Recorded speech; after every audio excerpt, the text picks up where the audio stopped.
9 अगस्त 2024 तकरीबन 10 बजे RG medical hospital से एक फ़ोन कॉल आता है कि आप लड़की के पिता बोल रहे हैं। जी, आपकी लड़की ने सुसाइड कर लिया। माता पिता हक्के बक्के रह गए, उन्हें कुछ समझ नहीं आया कि हम क्या करें। वो फटाफट हॉस्पिटल की ओर भागे।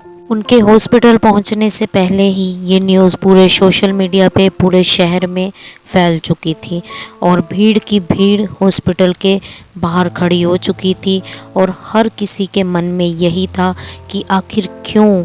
हर किसी के मन में गुस्सा था, निराशा था कि डॉक्टर के साथ क्यों हुआ, ये कैसे हुआ, किसने किया, आखिर क्यों, किस दरिंदे ने अपनी इंसानियत बेच डाली।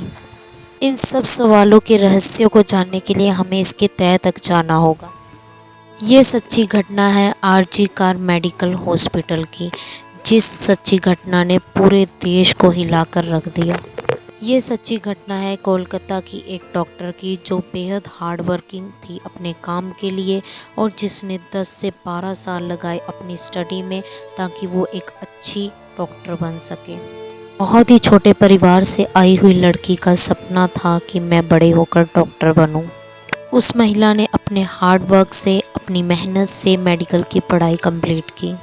वो अपने माता पिता को प्राउड करवाना चाहती थी अपने पूरे परिवार में फर्स्ट डॉक्टर बनकर। उसने अपनी मेहनत से मेडिकल की पढ़ाई पूरी की और उसे हमेशा से मरीजों की सेवा करनी बहुत अच्छी लगती थी।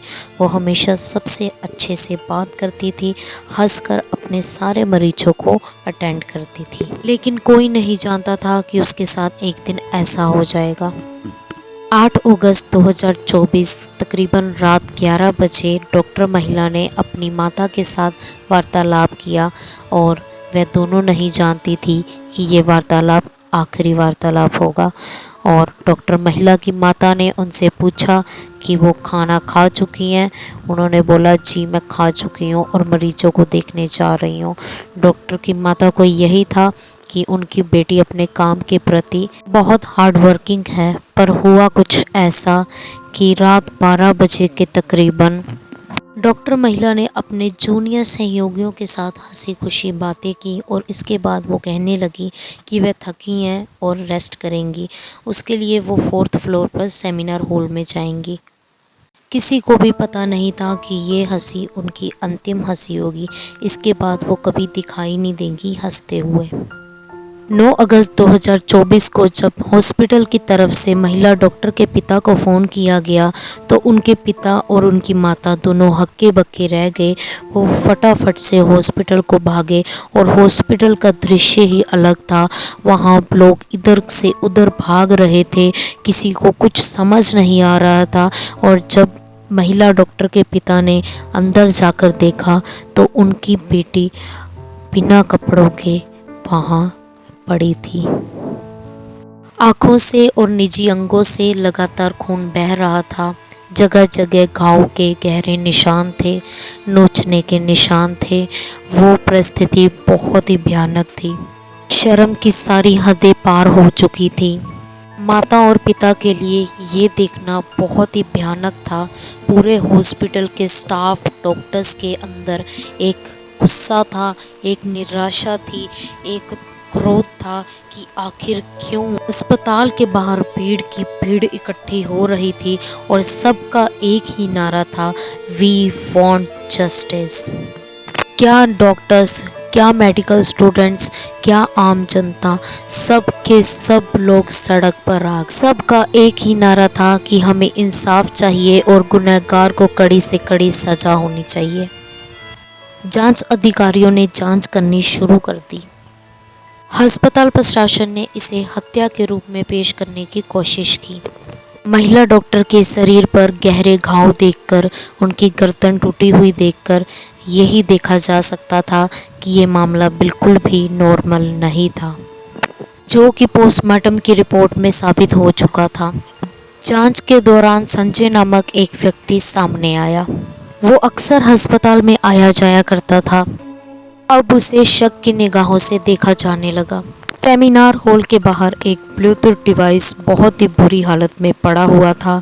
जांच पड़ताल करने के बाद पता लगा कि वो डिवाइस संजय रॉय का था, तो उसे जल्द से जल्द हिरासत में लिया गया और उससे पूछताछ करने के बाद पहले तो वो माना नहीं कि उसने कुछ अपराध किया है, परंतु आखिर में वो मान गया कि उसने महिला डॉक्टर का रेप किया है और मर्डर भी किया है।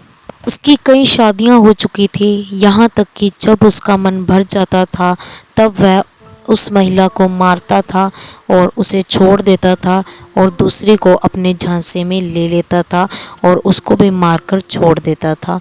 तो इसी प्रकार पुलिस ने उसे गिरफ्तार किया और उससे जांच पड़ताल की गई। जांच पड़ताल से पता लगा कि 8 अगस्त 2024 को संजय रॉय शराब से धुत महिला डॉक्टर के पास सेमिनार हॉल में गया और उस पर हमला किया। महिला डॉक्टर की शरीर पर गहरे घाव से पता लग रहा था कि संजय रॉय ने कितने क्रूरता के साथ महिला डॉक्टर पर अपना हमला किया। इस घटना ने हमें सोचने पर मजबूर कर दिया है कि हमारा समाज किस ओर जा रहा है, जहाँ पर महिला बिल्कुल भी सुरक्षित नहीं है। रात के अंधेरे में वो नहीं जा सकती क्योंकि दरिंदे कुत्ते उसे नोच कर खा जाएंगे। यहाँ तक कि अभी तक भी हमारा समाज यही कहता है कि लड़कियाँ छोटे कपड़े डालती हैं, उनका चाल चलन ऐसा होता है, इसलिए उनके साथ ऐसा होता है। तो मैं उस समाज से पूछना चाहती हूँ कि 6 साल की बच्ची को आप साड़ी कैसे पहना सकते हो। हमारा समाज बच्चियों को तो बोलता है कि हमारी इज्जत खराब मत करना, परंतु लड़कों को क्यों नहीं बोलता कि किसी की बेटी की इज्जत खराब मत करना। आप अपनी सोच बदलिए तो हमारा भारत भी जल्दी अच्छी सोच का अधिकारी होगा। जय हिंद, जय भारत।